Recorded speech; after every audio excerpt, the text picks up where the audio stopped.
Oh, yes. I think he touched a lot of lives. And the last time we were together, you got to meet my friend Sarah Taylor, who we call Ethel. And we had the Lucy Club together. The last time we were together, we had a nice meal over there. And Edgard and Ethel were the big talkers, and we were just watching them kind of go back and forth and see which one was gonna out-talk each other. And I think it was a draw. I don't know who won. I know. I think it was a draw. But anyway, lovely people, and it was a lovely thing to watch. And oh yeah. And just he was always just fun to be around, and really enjoyed meeting and talking to people. And I'm sure you have in 30 years, but I never saw Edgard angry. Yes. Well, the thing is he was, again, it was very, very passionate about things, and you got to see that when he's, very joyful. If there was something funny, he would laugh out loud. It wouldn't be just a little chuckle, a little smile or smirk. It was, it was always. Yeah, that's me. I always give a loud, appreciative laugh, and I think that was. Yeah. Oh yeah, but on the other side, he was, he was passionate about things. He never liked to see, somebody bullied, or when he heard about, something, somebody not being treated right or not getting treated fairly or equally. He was very passionate about that too, and would want to stick up for people and for their rights. So, I think that when he was passionate about things, it wasn't just the happiness and the humor and everything. It was also there was a serious side where he really cared about people and wanted to see people being treated fairly. So there was that side too.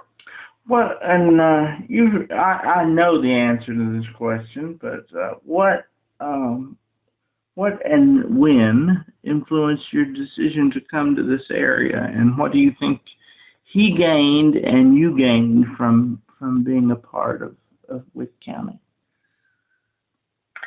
Well, I mean, there's so many reasons that led to that decision. It was a lot, but some of the main reasons is one, he was getting ready to retire, so it seemed like a good time. The other was real estate wise, it was a good time for us to sell and try to find something that was more manageable instead of paying a mortgage for forever. We really spent a lot of time planning the move and what we could afford and how we could pay off the debt and come up here and have something debt free when he was retired. And I mean, it took a lot of work, and I mean, we were probably in the planning stages for a while.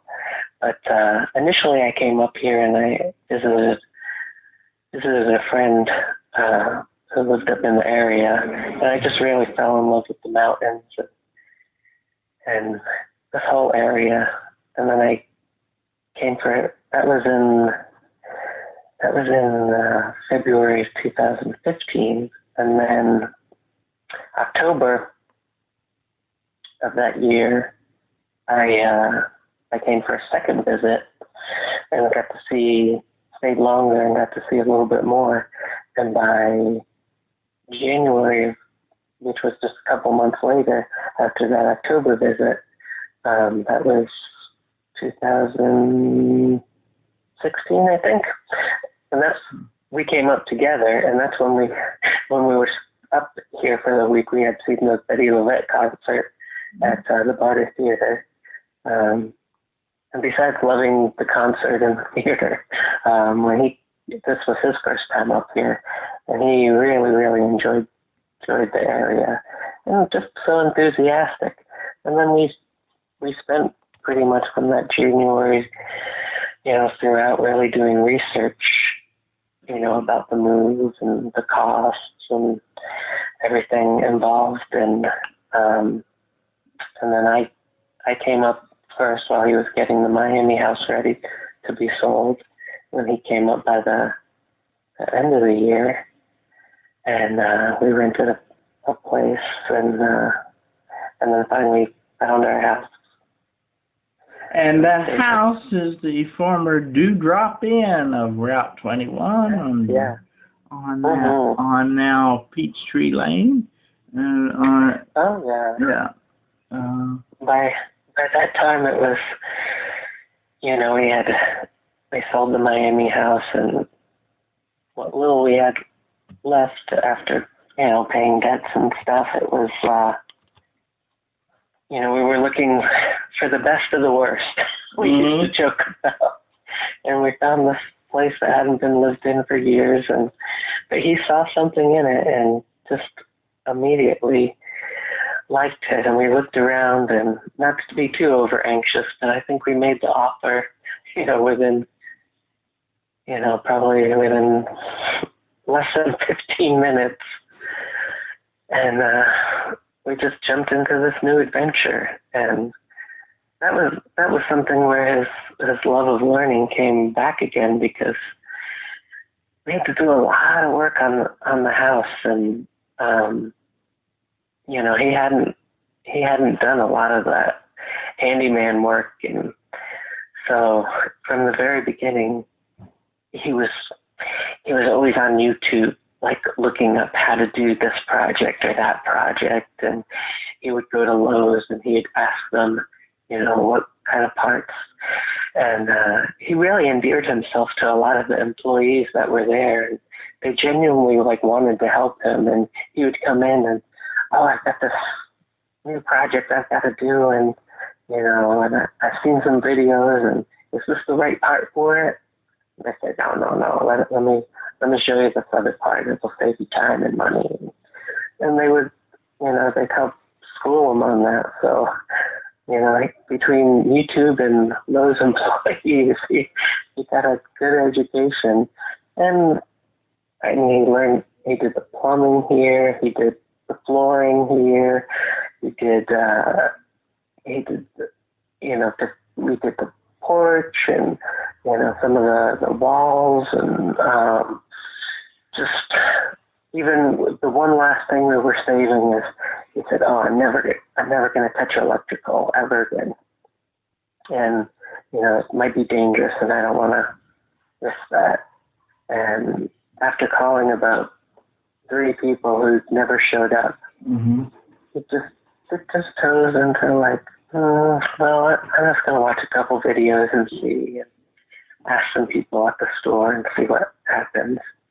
And one day we got the courage, we turned off the circuit breaker, and we went to go replace one light, because we had saved up. We were buying lights little by little by little, because we had to replace most of them. And we tried the first light, and it worked.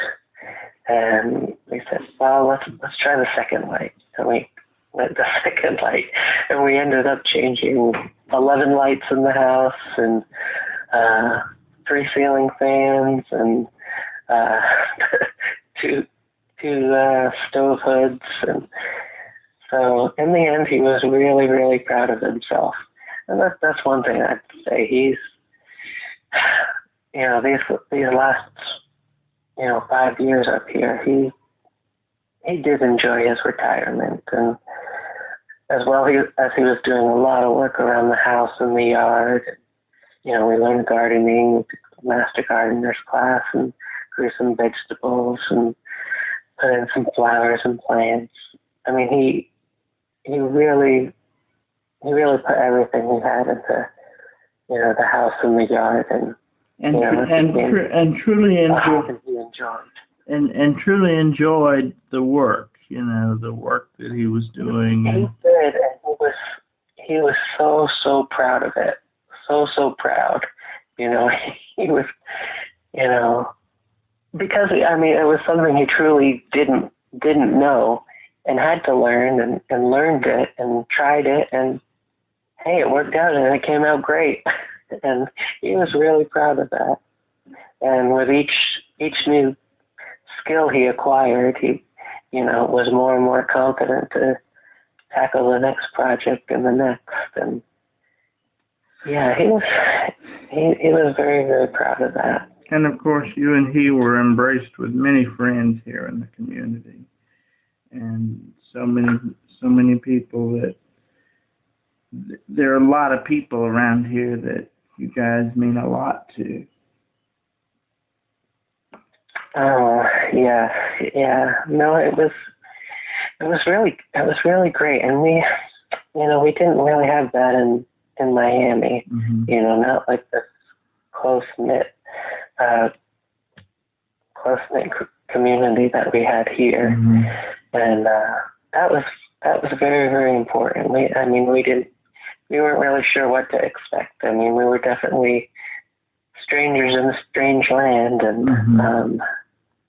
Didn't know quite how we would fit in. But so many people, really embraced us, and we'd go out to places, whether it was a concert or a play or, an art gallery or what have you. And, people would strike up a conversation, or we would, and, people were especially, fascinated with Edgar.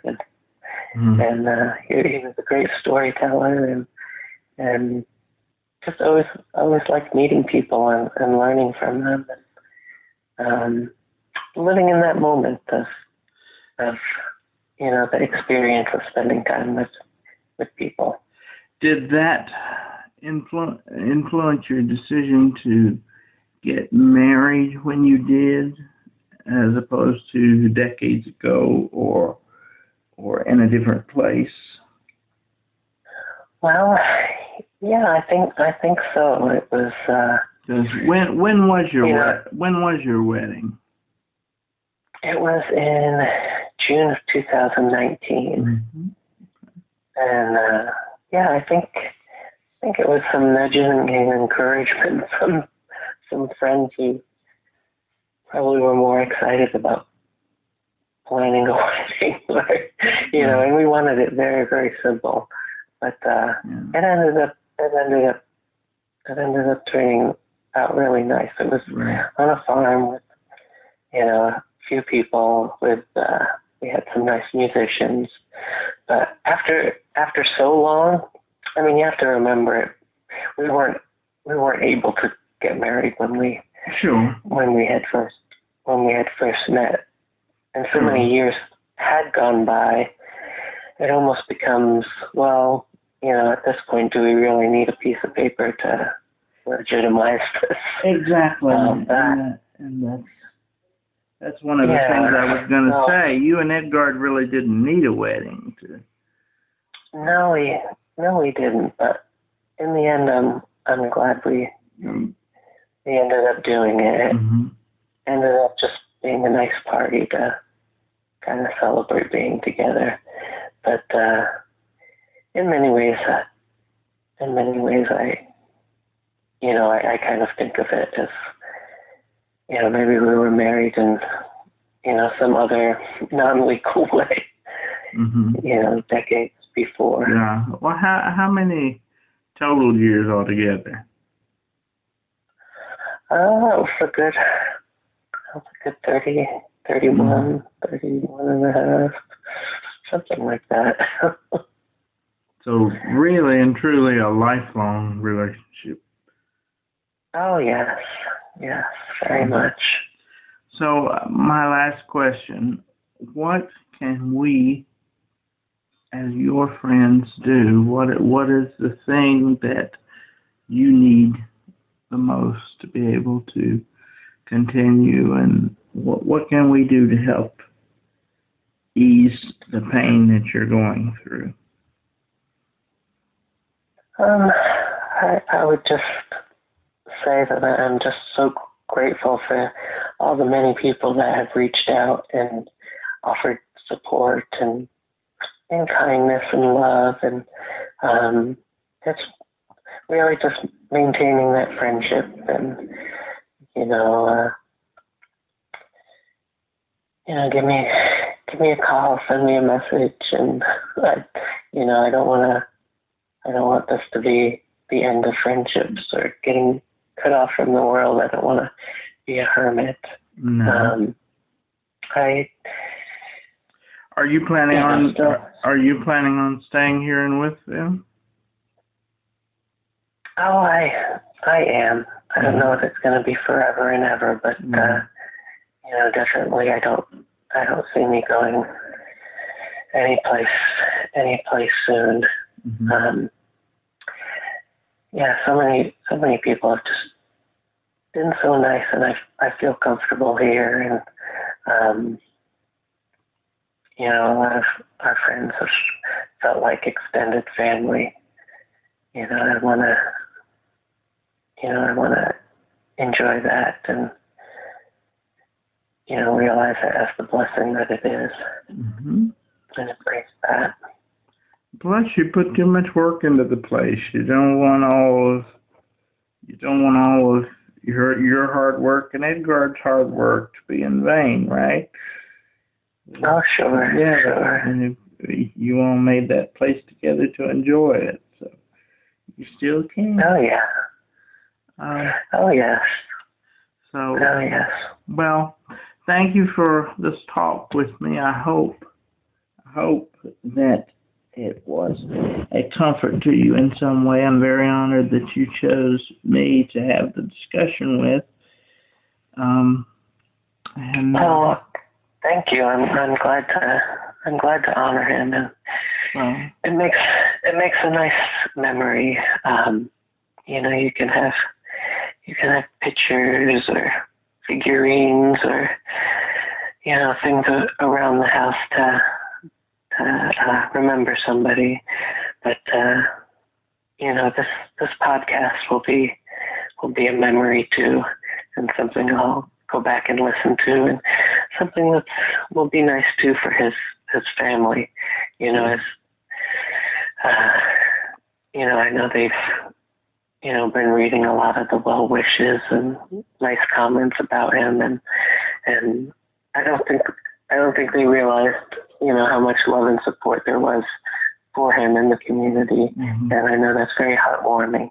And I know they asked me to, thank all the people up here that, that made their brother feel so welcome and so loved and supported in the community. So they wanted me to convey that to, people I came across too. Mm-hmm. So this podcast was a good opportunity for me to convey their feelings, towards the community here in Southwest Virginia.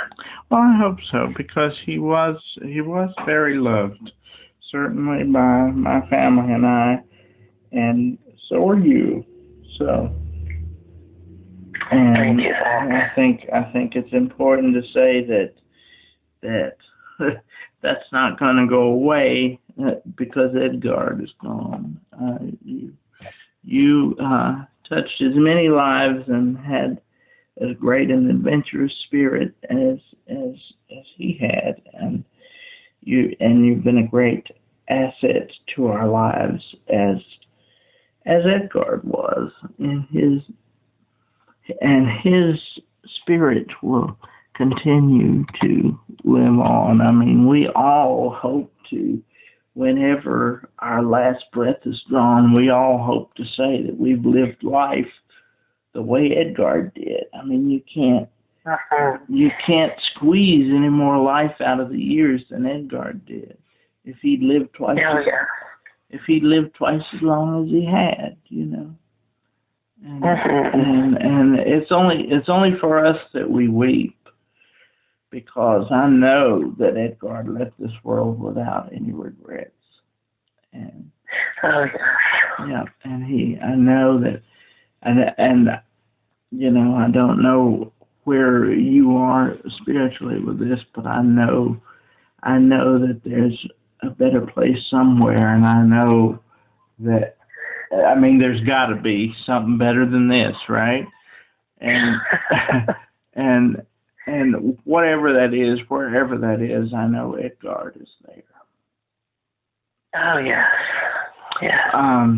I'll tell you. I'll close with the story that I told you yesterday. We have become very fond of bird song.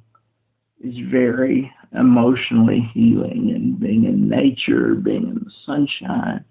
And Edgard knew that and appreciated that. But it's always been an old adage. I don't know if I heard it from one of my great grandmothers or my great aunt or something like that. I don't know where I first heard it, but I've always heard that a cardinal, when you see a cardinal, be it a male or a female, male are the very dark, vibrant red birds, and females have kind of a pinker middle and brown wings. And I'm one of my obsessions is the color red, always has been. But anyway, the most vibrant male cardinal hit my backyard through my dining room window at the same time, and Bella, my 8-year-old daughter, saw it on the instant that I saw it and said, "Look at that beautiful male cardinal, that's Edgard." And I said, "You're right, it is Edgard." And I hope that in some way that brings comfort to you. Oh yeah. Rather than pain, because you know my daughter picked up on that immensely, and I know that Bella means a great deal to both you and Edgard. Oh yeah, definitely. You know what a special, heartfelt child she is, and anyway, look forward to many more wonderful memories with you. Our prayers and good wishes are with you always. And don't ever forget that we are here. You have our numbers, and we are here in any way we can help you. Oh, thank you, Zach. I really appreciate it. You've always been a wonderful friend through thick and thin, and good and bad, and this has been the bad, and you've been there, and I really appreciate it. And give my love to Emily and Bella, and can't wait to see you guys again, and we'll have some more adventures, and I think that would that'd be a nice way to honor Edgar. He would like that, us to keep going. And yeah, we're gonna keep going, and happiness. We're gonna keep going, and we're gonna keep remembering him, because he was an Aries like me, so we Aries have to stick together. So. Well, thank you, Philip. God bless you, my dear friend, and we will talk again soon. All right. You take care. Thank you, Zach. Thank you so much. Bye-bye. Bye-bye.